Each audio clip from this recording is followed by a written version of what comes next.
WWDC 2023을 통해 아이폰, 아이패드, 맥의 다음 운영체제가 공개됐어요. 사실 이번 WWDC의 주인공은 운영체제가 아닌 애플 비전 프로라고 봐도 될 정도로 소프트웨어에서는 큰 감흥도 변경점도 없었는데 좀 아쉽더라고요. 스큐모피즘 디자인을 사용하던 iOS 6에서 플랫한 디자인으로 변경된 iOS 7도 어느덧 10년 전 얘긴데, 바꿔 말하면 지금 iOS는 10년 동안 같은 디자인을 사용하고 있다는 거예요. 물론 중간에 소소하게 변경된 건 있지만 전체적인 틀은 같기 때문에 10년이면 솔직히 지금 질리는 면도 없잖아 있어요. 여튼 이번에도 디자인적으로는 크게 변경된 게 없고 소소한 기능 추가들이 대부분인데, 실사용하면서 와닿을 만한 변경점들을 간략하게 살펴볼게요. 이전까진 베타 프로파일만 설치하면 누구든 베타 버전을 사용할 수 있었어요. 근데 개발자 계정만 베타 펌웨어를 설치할 수 있다는 루머가 있었는데, 그냥 어떤 계정이든 개발자 계정이 아니더라도 베타 펌웨어를 설치할 수 있도록 그렇게 고지를 했어요.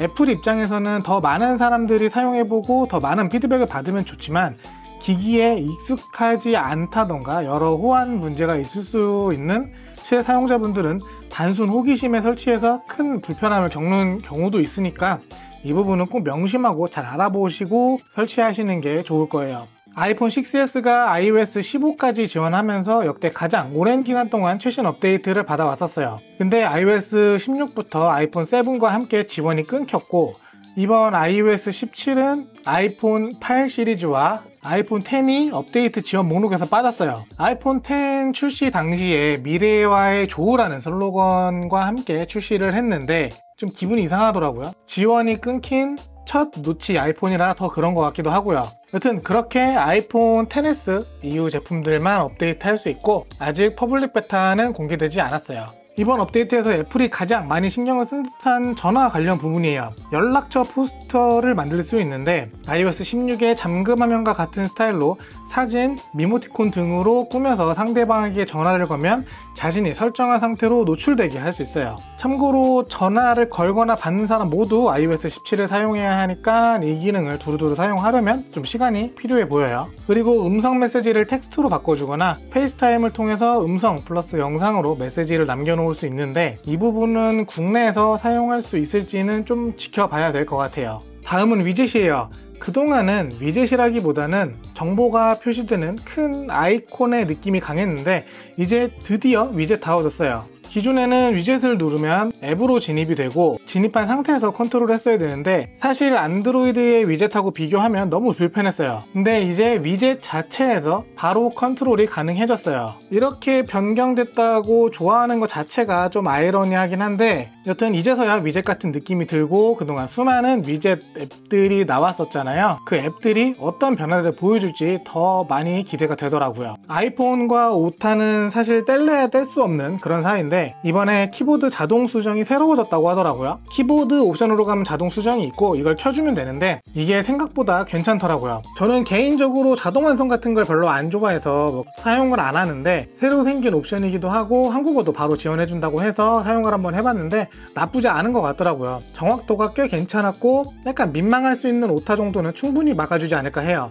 이건 좀 간단한 건데 iOS 16에서 다크모드 배경을 삭제했었어요. iOS 15까지 잘 쓰던 기능인데 락스크린을 개편하면서 없앴다가 이번에 다시 넣어준 거예요. 잠금 화면 설정에서 우측 하단을 보면 화면 모드가 있고, 여기서 라이트 모드와 다크 모드를 선택할 수 있으니까 입맛에 맞게 사용하시면 좋을 것 같아요. 그리고 모든 배경이 지원하는 게 아니고 다크 배경이 있는 것들만 설정 가능하니까 iOS 16에서 생긴 배경들은 대부분 다크 모드가 없다고 보시면 될 것 같아요. 애플 뮤직도 소소한 변경점이 있어요. 먼저 재생 중인 음악 UI 모양이 살짝 변경됐는데 이건 뭐 크게 중요한 게 아니고, 움직이는 앨범 아트를 지원해요. 모든 음악의 앨범 커버가 움직이는 거는 아니고 지원하는 음악들만 움직이는데, 사실 앨범 아트는 뭐 크게 중요하진 않지만 소소한 재미 정도로 보면 좋을 것 같아요. 근데 이 음악, 애플 뮤직 음악 앱에서만 움직이고 락스크린에서는 그냥 고정된 상태로 보이니까 이 부분도 참고해 주세요. 탁상시계의 모드가 생겼어요. 스탠바이 모드라고 하는데 맥세이프 충전 스탠드에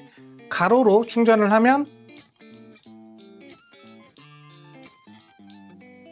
자동으로 활성화되고 위, 아래, 왼쪽, 오른쪽 스와이프해서 원하는 화면을 띄워놓을 수 있어요. 시계, 날짜, 날씨, 달력 등을 고를 수 있고 사진 앱에 있는 사진을 무작위로 띄워준다거나 완전히 시계만 보이는 용도로 사용할 수도 있어요. AOD를 지원하는 아이폰 14 프로, 프로 맥스는 항상 스탠바이 모드로 볼 수 있는데 아이폰 14 이하 시리즈 모델은 애플워치처럼 일정 시간이 지나면 화면이 꺼져요.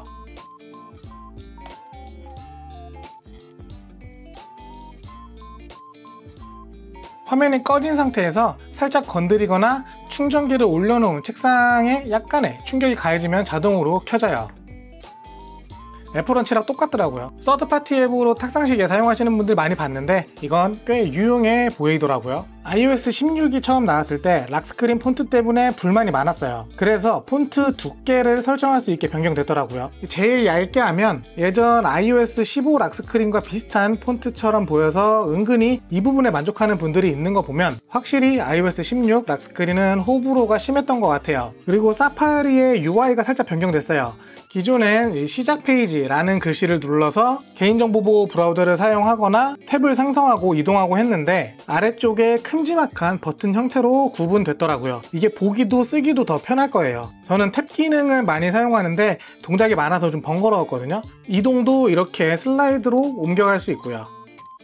그리고 카메라에 수평을 맞추는 기능도 생겼어요. 카메라 설정으로 가면 수증기 메뉴로 껐다 켰다 할 수 있고 카메라를 켜면 잠깐 노출됐다가 사라져요. 계속 남아있는 게 좋은 것 같은데 뭐 버그인지 의도된 건지는 아직 모르겠지만 여튼 이런 기능도 생겼더라고요. 말씀드린 기능 외에도 크고 작은 변화들이 있을 텐데 아직 국내에선 사용을 못한다거나 네트워크 에어드롭, 저널 랩처럼 나중에 지원이 되는 경우도 있기 때문에 오늘은 실사용하면서 필요하거나 와닿는 기능들 위주로 설명을 드렸어요. 사실 이 정도 변경점이라고 하면 마이너 업데이트에서도 충분히 가능할 법한데 버그가 무서워서인지 메이저 업데이트인데도 불구하고 이전 버전하고 너무 차이가 없어서 여러모로 좀 아쉬워요. 차라리 이쁘고 안 이쁘고를 떠나서 맥 아이콘이랑 통일이라도 해줬다면 그래도 변화가 확 느껴졌을 텐데 그런 것도 없어요. 그래도 아직 첫 번째 베타고 추후 얼마든지 변경되거나 추가, 삭제될 가능성도 있으니까 조금 더 지켜보기로 하고 새로운 변경점이 있다면 다시 또 소개해드릴 수 있도록 할게요. 그럼 오늘 영상 여기까지 하고 저는 다음에 다른 영상으로 또 찾아올게요. 시청해주셔서 감사합니다.